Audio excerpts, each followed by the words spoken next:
morning, it's Elizabeth Estel, Homeschool Christian Mom, and I hope you're doing well today.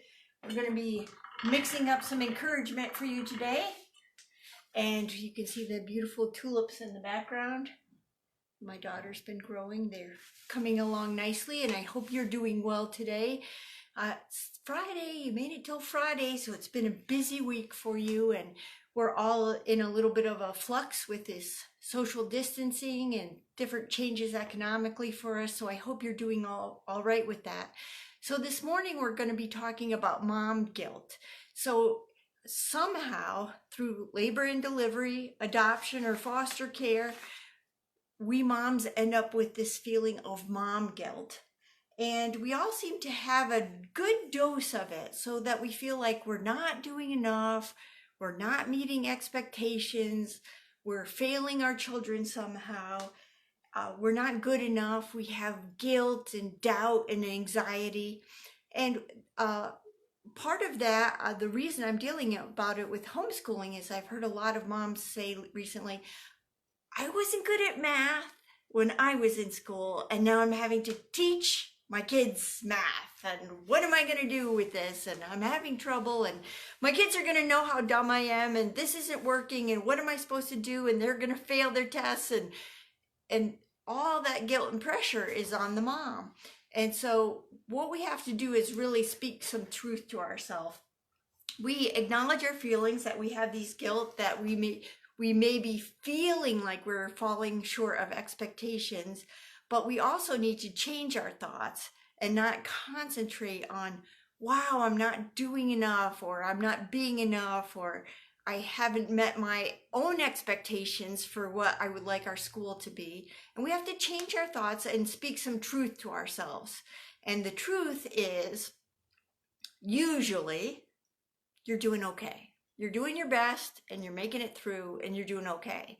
Now, if you actually are looking at this and you're saying, no, I think I could have done better this week, I need to do this better, I can look up some additional videos to help my child make it through this, or I need to contact their teacher and we'll need to figure out something different for this. My special education child has some needs that aren't being met. We'll have to find some other resources to help him meet that. That's fine. But generally, the truth is you're doing the best you can and you're making progress with their educational, the whole educational situation as it is. So you need to speak truth to yourself. You're acknowledging your feelings, you're speaking truth to yourself, and then you need to change your thoughts. So instead of saying, I'm not doing good enough, you can say, I'm doing the best I can and we're going to make it through this. Or I'm preparing you for success. I'm on your team.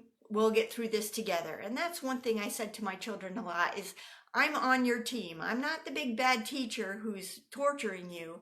I'm on your team for success. And I'm going to help you be successful at this and in other life skills as well. And so then we need to build resilience and maybe get a little thicker skin, maybe get up our courage a little bit, but we're going to be okay. We're going to make it through this. We're going to figure it out. And you build up that resilience, and it helps you to deal with the next thing that comes up, and the next thing that comes up, and the next thing that comes up, because you're the mom.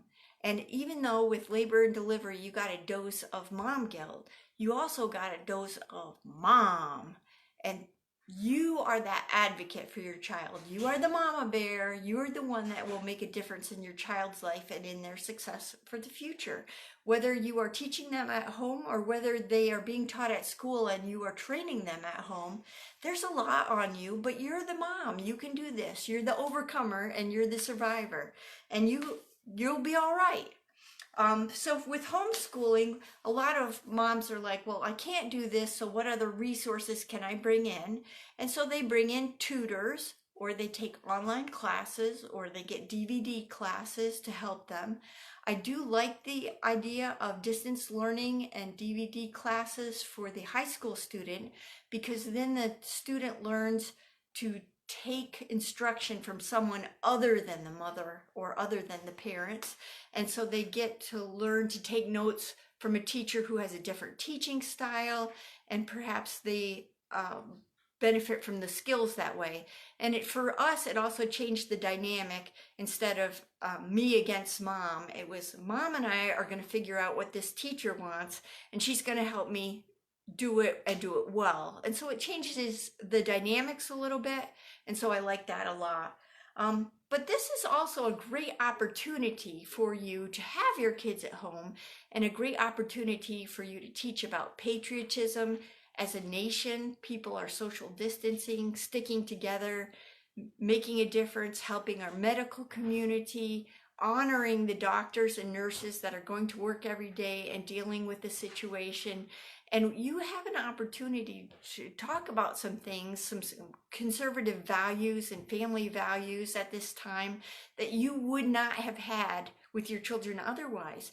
They can't go to school. They are home with you. And so take those opportunities to read good books with them. I like the Book of Virtues by, there's a adult version and a child's version. Sometimes I read those stories to the children during lunch.